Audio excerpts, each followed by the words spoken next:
Hola a todos y bienvenidos una vez al canal. En el vídeo de hoy vamos a aprender qué tipos de desgastes existen. Este vídeo es continuación al anterior, en el que vimos qué es el desgaste. Quiero aclarar que en este vídeo no vamos a ver todos los tipos de desgaste, solo los más importantes, ya que hay demasiados como para meterlos todos en un vídeo. Además, es importante que quede claro que los tipos de desgaste que vamos a ver a continuación no se suelen dar por separado, sino que en realidad se combinan y en un contacto puede haber varios tipos de desgaste. Y saber cuál se va a producir dependerá de la situación concreta en la que estemos, es decir, de la geometría de las superficies en contacto, del tipo de movimiento relativo que tengamos, es decir, no es lo mismo un movimiento de rodadura como el que tendríamos en un rodamiento que uno de deslizamiento como el que tendríamos en una goma de borrar. Y como todo lo relacionado con la tribología, dependerá de los materiales de las superficies en contacto, además de otros muchos factores que influyen en menor medida. El primero de los tipos de desgaste que vamos a ver es la abrasión. La abrasión consiste en que partículas duras o crestas de la superficie, porque como ya hemos visto en otros vídeos, las superficies reales tienen este aspecto, es decir, tienen crestas y valles, produzcan surcos o el desprendimiento de material de la otra superficie. El ejemplo más claro de desgaste por abrasión es el que se produce cuando lijamos una pieza con un papel de lija. En este caso tendríamos crestas en la superficie de la lija que producen el desprendimiento de material en la otra superficie. En esta figura tenemos un ejemplo de los dos tipos de abrasión que pueden darse. Si la abrasión se produce debido a las crestas de una de las superficies, estaríamos en esta situación. Una superficie es más dura que la otra y debido al movimiento arranca pequeños fragmentos de la superficie más blanda. En este caso vemos que la herramienta que está generando el desprendimiento de material es una cresta de rugosidad de una de las superficies. ¿Pero qué sucede si además tenemos partículas duras entre las dos superficies de contacto? En ese caso, que es el que tenemos aquí dibujado, son las partículas las que son más duras que las superficies y que arrancan el material. Y en este caso además, si estas partículas son muy duras, más que las dos superficies, el material que se pierde, es decir, el desgaste, se podría producir en las dos superficies y no solo en una. En los vídeos anteriores, cuando hemos hablado de desgaste, he dicho que uno de los peligros de que se desgaste un componente es que se generan pequeñas partículas que pueden a su vez aumentar la velocidad de desgaste, y es precisamente por este efecto.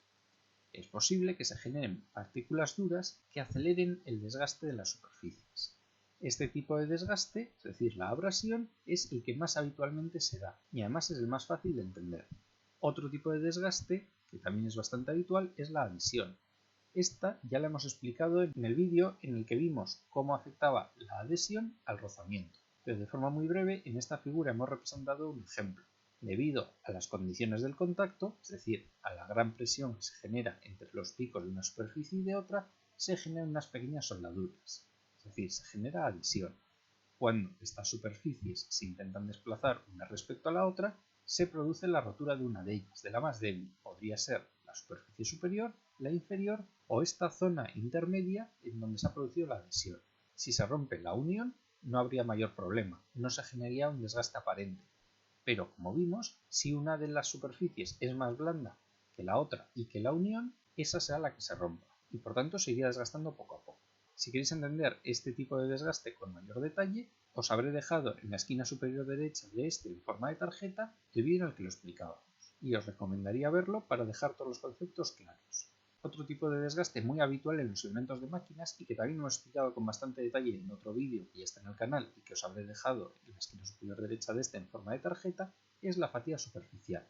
Como vimos, la fatiga superficial suele darse especialmente entre elementos que ruedan entre sí o en los dientes de los engranajes, en general donde se produce un contacto con cargas variables.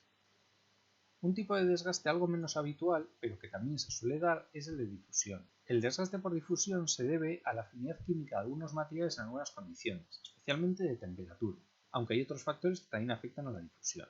Este desgaste se debe más concretamente a que los átomos de un cuerpo, de una de las superficies, pasan al otro sólido gracias a esa afinidad química. Un ejemplo muy claro es el carbono con el acero. Si intentamos, por ejemplo, mecanizar acero con una herramienta de diamante, como en la zona de corte se producen altas tensiones y altas temperaturas, el carbono del diamante tenderá a irse al acero y la herramienta se estropeará muy rápido. Esto se debe a que el carbono y el acero tienen una gran afinidad química. Pero hay otros muchos ejemplos en los que también sucede. Además, en este desgaste no solo es que haya unos átomos que pasen de una de las superficies a la otra, sino que las propiedades de las superficies pueden cambiar. Como ya he explicado, la composición cambia. Es decir, en el ejemplo que acabo de poner, la superficie del acero tendría más carbono del que se esperaba.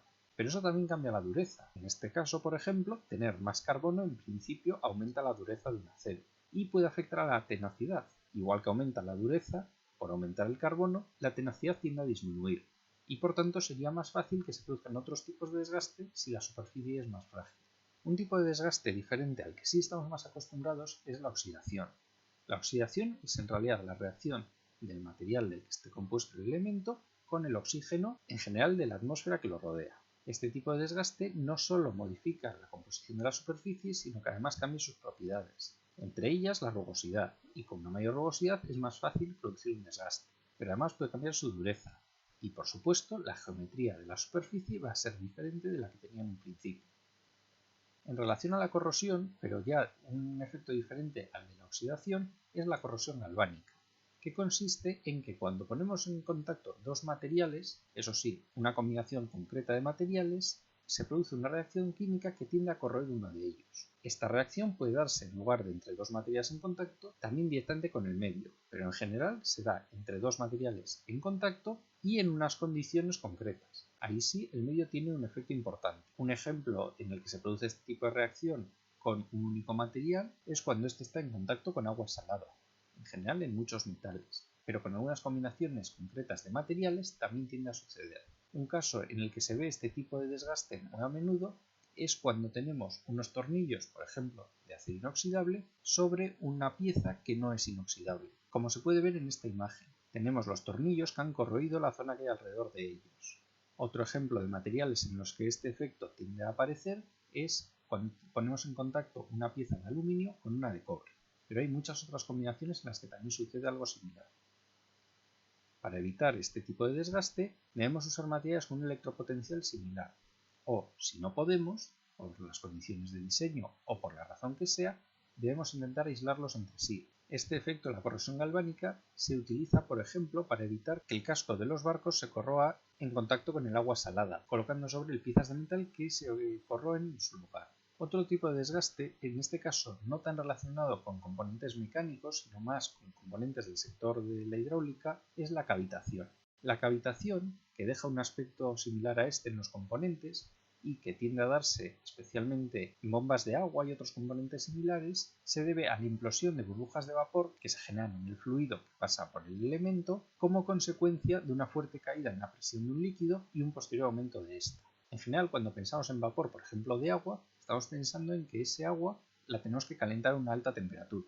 Entonces se genera vapor y si volvemos a enfriar vuelve a estado líquido. Pero para generar vapor a una temperatura determinada también podríamos reducir mucho la presión. Si bajamos la presión, algo que puede pasar en las bombas de agua, por ejemplo, el agua que está en esas zonas de muy baja presión puede pasar a vapor y esas pequeñas burbujas, cuando vuelven a una zona en la que la presión es más alta, vuelven a un estado líquido. Al volver a ese estado líquido, las burbujas de vapor implosionan y tienden a generar daños en las superficies de material que están cerca de ellas. Siempre que tengamos un desgaste debido a la cavitación, tendremos unas superficies con este aspecto, que vemos que parecen como azucarillos. Pero hay más desgastes que en general son menos habituales, por ejemplo los debidos a fenómenos eléctricos. Este tipo de desgaste tiende a formar pequeñas marcas en forma de picadas. Si las miramos al microscopio tenemos algo así. Vemos que hay pequeños puntos en los que falta material, y eso se debe a los arcos eléctricos que han ido saltando. Si vemos esto más de lejos, tiene un aspecto similar a este. En este caso tenemos la pista de un rodamiento en el que por alguna razón ha pasado una corriente excesiva. Y como he dicho, el daño que se produce en la superficie se debe al arco eléctrico que se forma. Este arco está a una alta temperatura y funde o vaporiza un pequeño volumen de material que se pierde de la superficie. Y podéis pensar que este efecto siempre es malo. Y bueno, es cierto que si no lo esperamos es algo indeseable, es decir, no queremos que esto pase en nuestros elementos. Pero también es verdad que este tipo de desgaste es la base en la que se fundamenta la electroerosión. De forma muy simplificada, el corte por electroerosión consiste en tener un hilo conductor a una determinada tensión diferente de la tensión de la pieza y acercar ese hilo lo suficiente a la pieza para que salten pequeños arcos eléctricos. Cada arco eléctrico desgasta ligeramente la superficie y va eliminando parte del material de la pieza, pudiendo generar un corte completo. Por ejemplo, esta ranura de aquí. Y con esto hemos acabado el vídeo. En el vídeo anterior vimos lo que era el desgaste. En este hemos visto los tipos de desgaste. y en los próximos veremos, entre otras cosas, cómo calcular el desgaste. Así que, como os digo siempre, si os están resultando útiles estos vídeos y os están gustando, os agradecería que los compartieseis, por ejemplo, con vuestros compañeros a los que también les puede resultar útil, y que os suscribieseis al canal.